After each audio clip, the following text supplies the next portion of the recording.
Hi friends, அஸ்ஸலாமு அலைக்கும். இந்த தீபாவளி ஃபெஸ்டிவ் சீசனில் முறுக்கு இது எல்லார் வீட்லேயுமே வந்து பண்ணுவாங்க. அதுலேயும் இந்த கை சுத்து முறுக்கு இதோட டேஸ்ட்டு அவ்வளோ நல்லாயிருக்கும். அதுவும் புழுங்கல் அரிசியில் பண்ணக்கூடிய முறுக்கு இது சுலபமாக நம்ம வீட்லேயே வந்து பண்ணலாம்.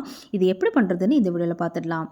அதுக்கு முதல்ல இந்த கப்புக்கு 2 கப் அளவுக்கு இட்லி அரிசி வந்து எடுத்திருக்கேன். இதை எடுத்து அலசிட்டு ஒரு 5 மணி நேரம் போல் இதை அப்படியே ஊற வச்சுக்கோங்க. இது நல்லா வந்து ஊறணும். இது நல்லா இந்த மாதிரி ஊறினதுக்கு அப்புறமா ஒரு கிரைண்டரில் சேர்த்துட்டு இதை நல்லா வந்து கொஞ்சம் தண்ணி லைட்டாக தெளித்து விட்டு நல்லா இந்த மாதிரி மையாக வந்து அரைச்சி எடுத்துக்கோங்க.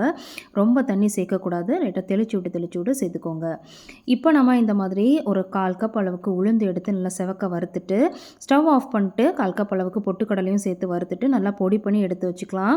அப்புறம் அதை சலித்து இந்த மாவு கூட சேர்த்துட்டு அது கூடவே உப்பு, காயப்பொடி, அதுக்கப்புறமா எள்ளு, அதுக்கப்புறமா ஓமம் இதெல்லாம் சேர்த்துட்டு நல்லா வந்து மிக்ஸ் பண்ணி எடுத்துக்கோங்க. இப்போ இதில் நம்ம வந்து பட்டரும் சேர்த்துக்கலாம். அன்சால்டட் பட்டர் வந்து நான் எடுத்திருக்கேன். நீங்கள் இல்லைனா சூடான எண்ணெயை கூட கொஞ்சம் விட்டு நீங்கள் பிணைஞ்சு எடுத்துக்கலாம். மாவு வந்து இந்த பக்குவத்தில் இருக்கணும். இப்போ கையில் வந்து எண்ணெயை தேய்ச்சிட்டு இந்த மாதிரி 3 விரலால் ட்விஸ்ட் பண்ணி இந்த மாதிரி நம்ம சுற்றி எடுத்தோம்னா நமக்கு கை சுத்து முறுக்கு வந்து ரெடி ஆகிடும். எனக்கே இதுதான் வந்து ஃபர்ஸ்ட் டைம். நான் நிறைய அட்டெம்ப்ட் பண்ணதுக்கப்புறம் தான் நான் இந்த மாதிரி கொஞ்சமாச்சு ஓரளவுக்கு வந்து வந்திருக்கு. இந்த மாதிரி நிறைய தடவை போட்டு பார்த்தேன். அப்படி இல்லைனா இந்த மாதிரி நம்ம ஒரு பாட்டில் மூடி கூட இந்த மாதிரி வச்சுட்டு நம்ம வந்து ட்விஸ்ட் பண்ணி வந்து இந்த மாதிரி போடலாம்.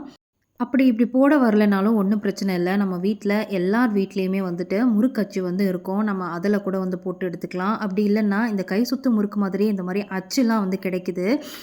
நமக்கு இந்த ரோட் சைட்லலாம் நிறைய கடைகளில் கிடைக்குது.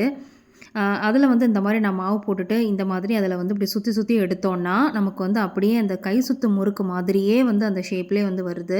இது கிடைச்சாலும் நீங்கள் இதில் கூட வந்து போட்டு பார்க்கலாம். இப்போ சூடான எண்ணெயில் இந்த மாதிரி நல்லா வந்து கிறிஸ்பாக வந்து பொரித்து எடுத்துக்கலாம். இந்த மாதிரி 2 பக்கம் திருப்பி விட்டு பொரித்து எடுத்துக்கோங்க.